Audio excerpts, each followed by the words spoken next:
नहीं पता था कृष्ण को भोजन में क्या अच्छा लगता है।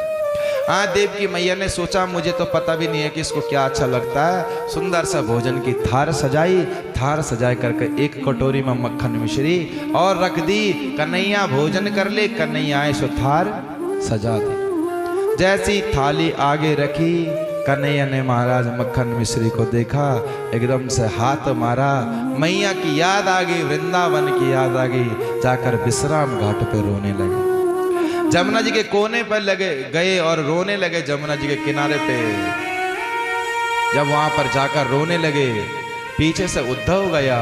अरे कृष्ण क्या बात है, क्यों रो रहा है? किसी ने कुछ बोला? बोले नहीं कुछ नहीं। बोले तो फिर रो क्यों रहा है?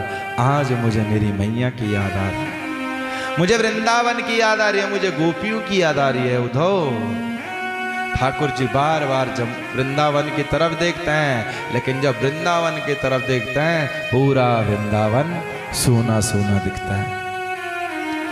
उद्धव तू ये मेरा मित्र है? बोले हाँ मैं तेरा मित्र हूं, मेरे एक काम कर दे। बोले क्या? वृंदावन चले जा और मेरा संदेशा वृंदावन वालों को समझा दे।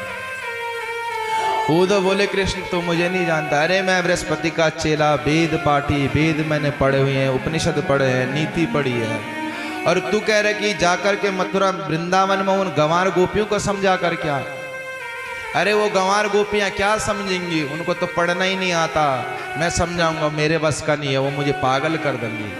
ठाकुर जी बोले तो मेरे परम मित्र है, तुझे मेरा संदेशा ले जाना पड़ेगा। ज्यादा जिद करने पे उद्धव जी ने हाँ बोला।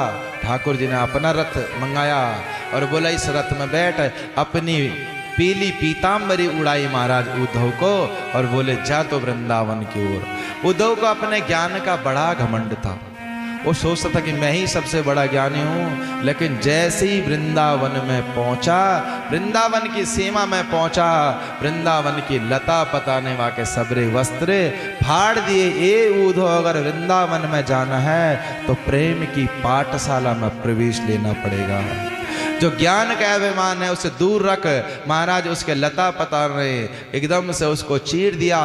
उद्धव को पता ही नहीं चला, ऐसे बिना हवा के चांटे लगते हैं उसको।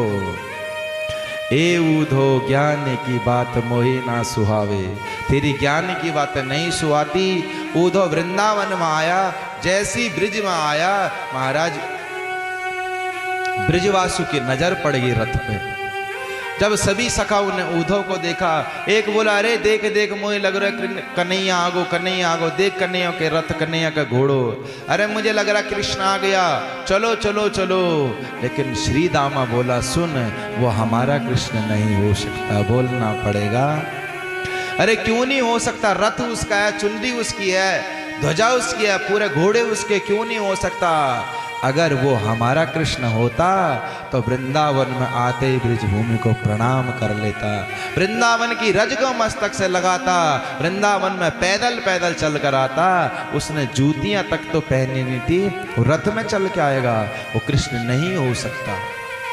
जब उद्धव जी का रथ आगे आया और आकर के ब्रिजवासु के पास पहुंचा, ब्रिजवासु ने कहा भैया कौन है तू? बोले मैं उद्धव काय के लिए आया? कृष्ण के पत्र लेकर आया हूं, कोई जरूरत नहीं है तेरे पत्र की और तेरे कृष्ण के, चले जाए यहां से। किसने भेजा? बोले कृष्ण ने भेजा। जिसने पत्र भेजा क्या वो खुद नहीं आ सकता था? इतना दूर थोड़ी ना था, जा करके बोल देना उसको कि ब्रिजवासियों ने स्वीकार नहीं किया मुझे। उद्धव अपने मन में सोचा अरे गंवारो ग्वालो तुम क्या जानते हो, छोड़ो नहीं करनी तुमसे बात, नंद महल का रास्ता बताओ। उसने कहा नंद महल जाना है, जो ये नाली बह रही है ना, इस नाली नाली जा और जहां नाली खत्म हो जाए वही नंद महल आ जाए, बोलना पड़ेगा राधे राधे। उद्धव ने पूछा क्यों ये वहां से क्यों आ रही है? बोले जब से कृष्ण गया है सब ब्रिजबा में नंद रानी के पास बैठी हैं, आज तक रो रही है, उनकी आंखों से इतने अश्रु आ चुके हैं कि महाराज वो नाली के रूप में बह रही है, बोलना पड़ेगा।